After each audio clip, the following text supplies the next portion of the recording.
दुर्भाग्य उनका नहीं है, दुर्भाग्य नगरवासियों का है कि वो वर्तमान में नगरपालिका अध्यक्ष की कुर्सी पर बैठे हुए हैं। लेकिन मैं जो अपील करना चाहूंगा आजमगढ़ के नगरवासियों से कि आपका प्रतिनिधि ऐसा होना चाहिए जो सिर्फ मुद्दों को उठाए नहीं, मुद्दों का निराकरण भी कराए, कि हर जाति जो चाहती है कि उसका एक प्रतिनिधि रहे जो उसकी जाति को रिप्रेजेंट करे। जाहिर सी बात है कि जो भी इस नगरपालिका क्षेत्र में जो प्रभावशाली जातियां हैं वो चाहेंगे कि उनको भी रिप्रेजेंटेशन मिलना चाहिए। आजमगढ़ में थोड़ी सी बारिश हो जाए अगर 1 घंटा तो पूरे नगर में जल भरा हो जाता है, लोगों के घर के अंदर तक पानी पहुंच जाता है। आपके पूरे नगर क्षेत्र में कोई ऐसी जगह नहीं है कि आप अपने परिवार के साथ अगर जाना चाहते हैं कि छुट्टियां मना सके, अपने परिवार के साथ मित्रों के साथ कहीं घूमना चाहते हैं किसी पार्क में, तो ऐसी कोई स्थान आपके पास नहीं है जहां पर आप लोगों को ले जा सकते हैं। इस वक्त आपके लिए क्या ज्यादा इंपॉर्टेंट है, नगरपालिका सीट पर आपकी दावेदारी या उस सीट पर भाजपा का कैंडिडेट ही जीतना? नमस्कार मित्रों, मैं हूं आपका होस्ट पौरुष देवल और एक बार फिर आपका स्वागत करता हूं दैनिक देवल न्यूज नेटवर्क पर। आज हमारे साथ बातचीत के लिए हमारे साथ मौजूद है सूरज प्रकाश श्रीवास्तव जी। पहले तो आपका बहुत बहुत मैं धन्यवाद करूंगा कि अब काफी राजनीति आपकी फैल चुकी है, इसमें आप 10-15 मिनट का समय निकाल रहे हैं हमारे चैनल के लिए। पहले तो मेरी तरफ से बहुत धन्यवाद आपको। आपको बहुत बहुत धन्यवाद कि आप अपने चैनल पर मुझे अवसर प्रदान कर रहे हैं। अब रही परिचय की बात, तो अगर मैं इनका राजनीतिक परिचय दूं आपको, तो वर्तमान में ये आजमगढ़ के लालगंज क्षेत्र से भाजपा से जिला महामंत्री हैं। और दूसरी तरफ एक संक्षिप्त में परिचय दूं तो आजमगढ़ में सबसे पॉपुलर भाजपा युवा नेता हैं ये, एकदम क्लियर कट बात यही है।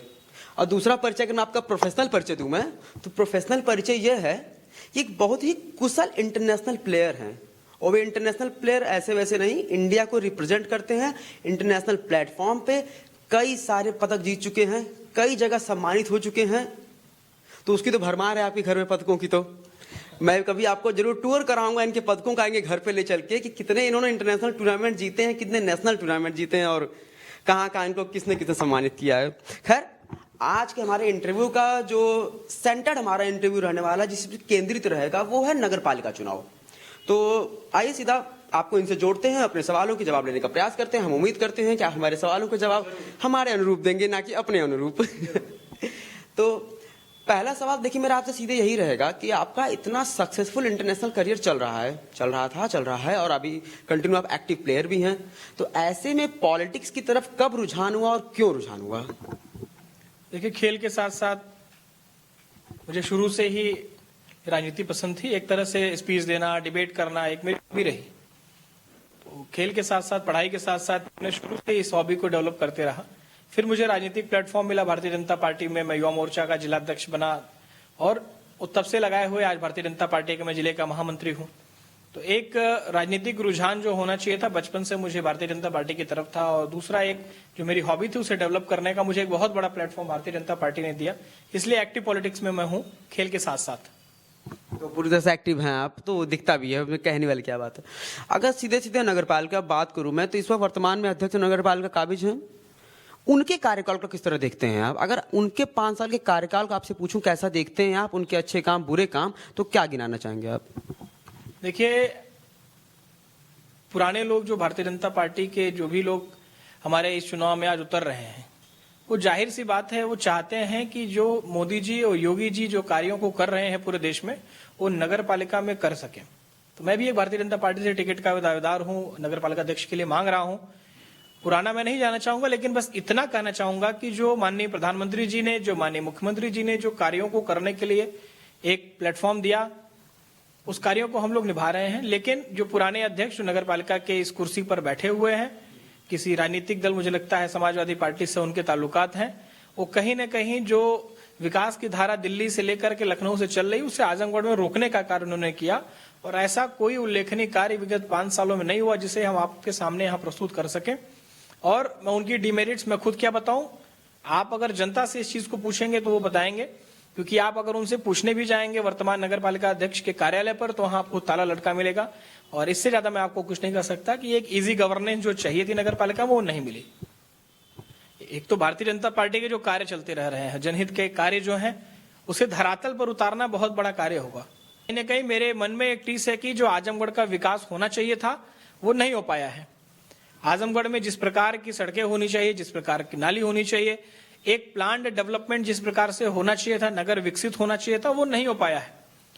उस आजमगढ़ को किस प्रकार से विकसित कर सकें कि मेरे आजमगढ़ में ठीक प्रकार से सीवेज डिस्पोजल प्लांट रहे, मेरे आजमगढ़ की खूबसूरती अच्छी रहे, यहाँ पर जगह जगह पर मल्टी स्टोरेज पार्किंग हो ताकि लोगों को अपनी गाड़ी पार्क करने की समस्या ना हो, यहाँ पर जो ठेले खोमचे वाले लोग उनको एक अच्छा स्थान प्रदान कर सके हम, ताकि वो अपने ठीक प्रकार से अपना व्यवसाय भी कर सकें और आवागमन का कोई दिक्कत का सामना नागरिकों को न करना पड़े। एक जो प्लानिंग होनी चाहिए थी, मिनी मार्केट होना चाहिए था शहर के बीचों बीच में, वो नहीं है। उसके साथ साथ में आपके पूरे नगर क्षेत्र में कोई ऐसी जगह नहीं है कि आप अपने परिवार के साथ अगर जाना चाहते हैं कि छुट्टियां मना सकें, अपने परिवार के साथ मित्रों के साथ कहीं घूमना चाहते हैं किसी पार्क में, तो ऐसी कोई स्थान आपके पास नहीं है जहां पर आप लोगों को ले जा सकते हैं। तो एक प्लांट सिटी जिस प्रकार से होती है, आप लोग भी बाहर जाते हैं घूमने के लिए, हम लोग भी जाते हैं, तो देखते हैं कि कई कई शहरों में बहुत सारी सुंदर चीजें होती हैं। आप अपने आजमगढ़ की बताइए कि आप कोई ऐसी खूबसूरती जो दिखाना चाहते हैं नगर में, आपको कोई नहीं मिलेगी। तो ऐसा कुछ हम आजमगढ़ में करें कि जो जिस प्रकार से यहाँ के टूरिस्ट भी अट्रैक्ट हो, हमारे नगर वासियों को आजमगढ़ में शहर में चलने फिरने घूमने में आसानी हो, उन्हें यातायात का कोई दिक्कत ना हो, उन्हें पार्किंग की कोई दिक्कत ना हो, नाली से लेकर के रोड तक ठीक प्रकार से बने रहे, रिपेयरिंग उसकी होती रहे, लोगों को जो जन समस्याएं आए दिन होती रहती वो ना हो। आजमगढ़ में थोड़ी सी बारिश हो जाए अगर 1 घंटा तो पूरे नगर में जल भरा हो जाता है, लोगों के घर के अंदर तक पानी पहुंच जाता है। ऐसा क्या प्लानिंग आज तक क्यों नहीं कर पाए आज तक के नगर पालिका अध्यक्ष जो वर्तमान में हैं, जो पूर्व में रहे हैं, कि जल भराव बंद हो जाए? ये सारी चीजें धरातल पर उतारने के लिए कहीं ना कहीं हमें आगे आना होगा, युवाओं को आगे आना होगा। अच्छा, काफी सारे प्रोग्राम आपने गिना दिए कि ये होने चाहिए आजमगढ़, जो बिल्कुल होने भी चाहिए, क्योंकि सही बात है आजमगढ़ कोई छोटा मोटा शहर नहीं है। 10 लाख की आबादी यहाँ पे, उससे ज्यादा की आबादी यहाँ पे है, 40-50 लाख की आबादी भी लालगंज का पूरा क्षेत्र जोड़ दें तो काफी आबादी आ जाती, 50 लाख की आबादी आ जाती है पूरे आजमगढ़ में। और हर नगर पालिका वैसे विकसित होनी भी चाहिए। आप इसका जिम्मा उठाना चाह रहे हैं तो ये बड़ी बात है। पर जो वर्तमान नगर पालिका अध्यक्ष हैं, जैसे कि एक बहुत ही कॉमन सा उनका डायलॉग है हर बात को लेकर के, बजट नहीं है, बजट नहीं है। जब उनसे हम सवाल पूछते हैं बजट क्यों नहीं है, बजट आप कहीं से तो निकालिए, ये तो कोई जवाब हुआ नहीं बजट नहीं है, तो कहेंगे हमारी बदकिस्मती है कि हम इस दौरान बन गए नगर पालिका अध्यक्ष। इस पे क्या बोलेंगे? सच में बजट नहीं है, या फिर दूसरा इसका एक्सपेक्ट आपको ये बता रहा हूं मैं कि भारतीय जनता पार्टी का कोई यहाँ पे उम्मीदवार दावेदार नहीं है या फिर कोई अध्यक्ष नहीं, जिसकी वजह से पार्टी ऊपर से एक्स्ट्रा फंड नहीं दे रही है। दोनों बातों का जवाब चाहूंगा मैं आपका। हाँ जरूर। देखिए, दुर्भाग्य उनका नहीं है, दुर्भाग्य नगर वासियों का है कि वो वर्तमान में नगर पालिका अध्यक्ष की कुर्सी पर बैठे हुए हैं। इससे उनको तो बहुत सारे फायदे हुए, लेकिन जनता को बड़ा दुर्भाग्य का सामना झेलना पड़ा उनके कारण। रही बात बजट की, आप देख सकते हैं कि नगर पालिका परिषद हो या कोई भी अन्य संस्थान हो, उसका अध्यक्ष एक गरिमामयी पद होता है।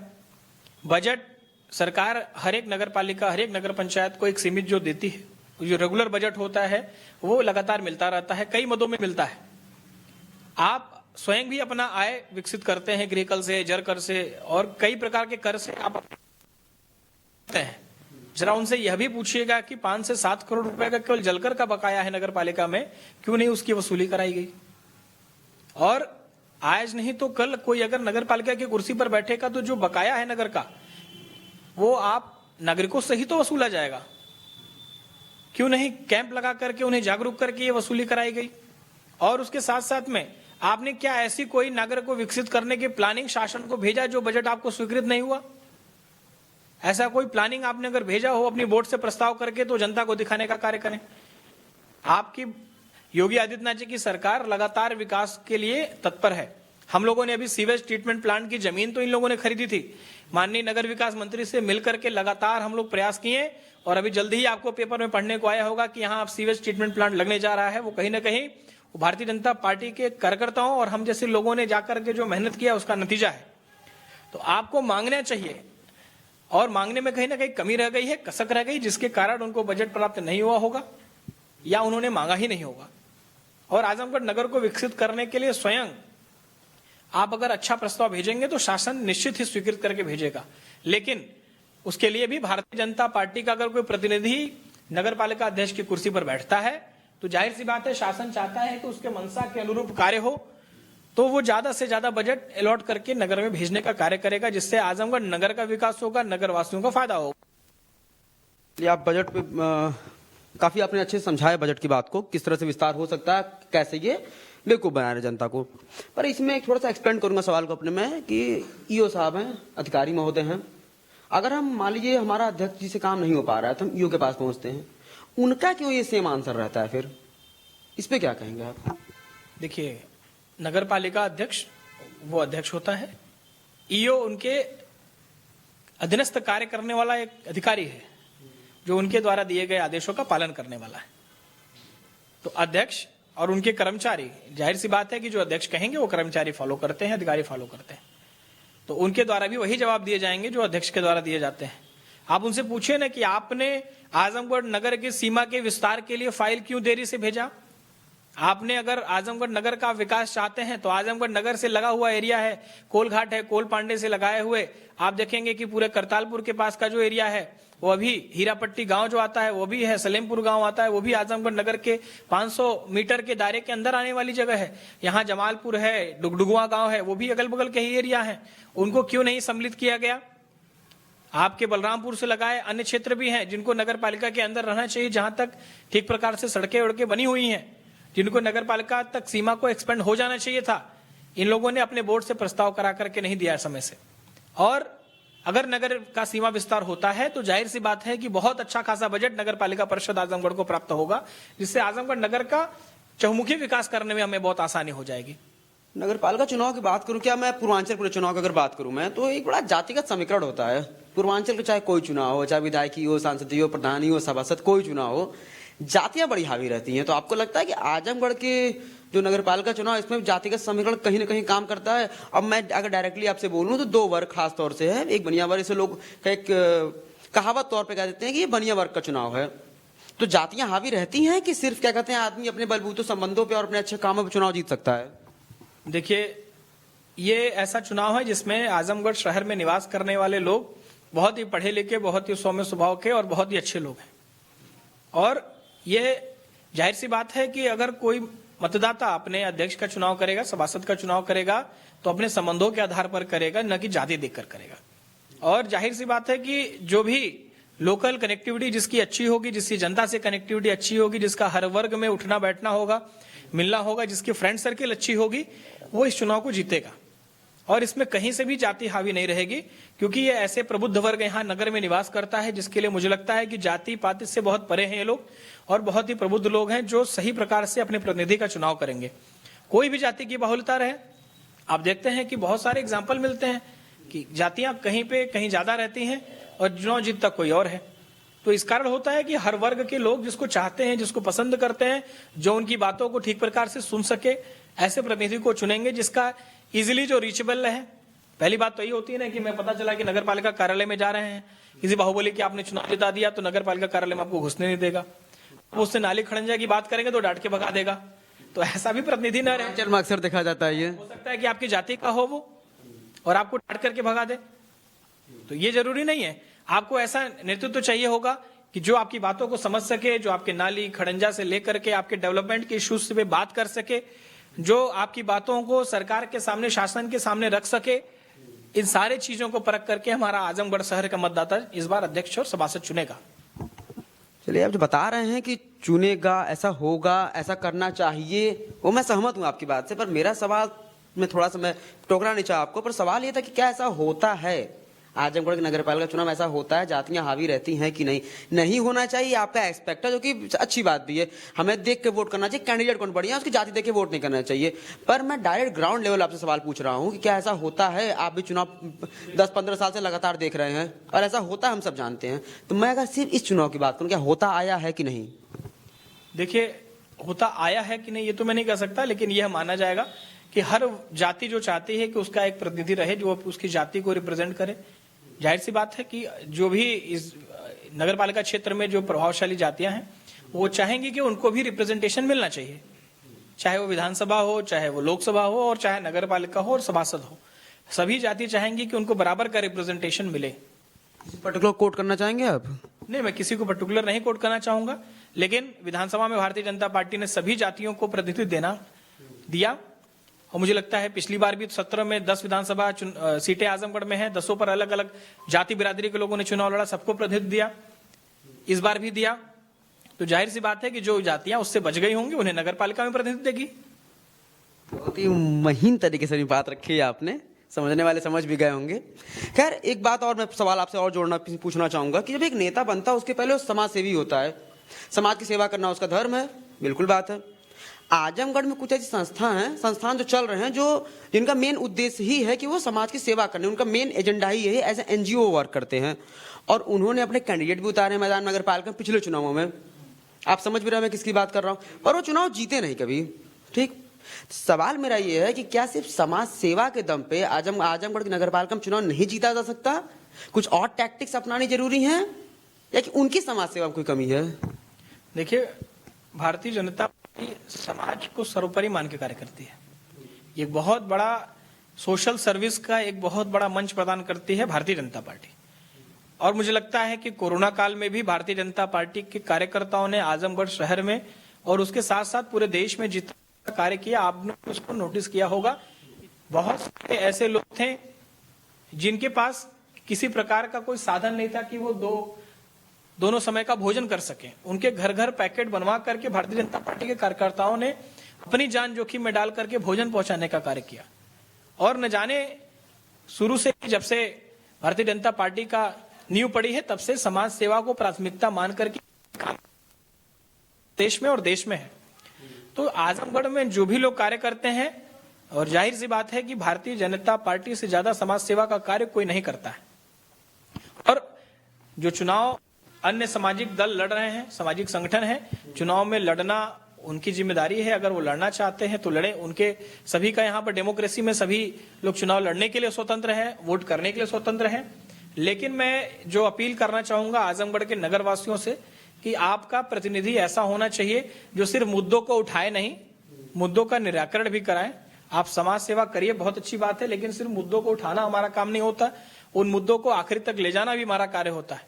जैसे हम लोगों ने भी बंदरों की समस्या को उठाया है, और बंदरों की समस्या है आजमगढ़ में, आज आपके भी घर पे है कि आपको बिल्कुल समस्या है कि जाली लगवानी पड़ रही है अपने घरों में, हर एक व्यक्ति लगा रहा है। बच्चे खेलने के लिए आपके फील्ड में नहीं जा सकते हैं, आपके छत पे नहीं जा सकते हैं, आपके जो आपने प्लांटेशन गमलों में किया है उठाकर गमला नीचे फेंक देते हैं।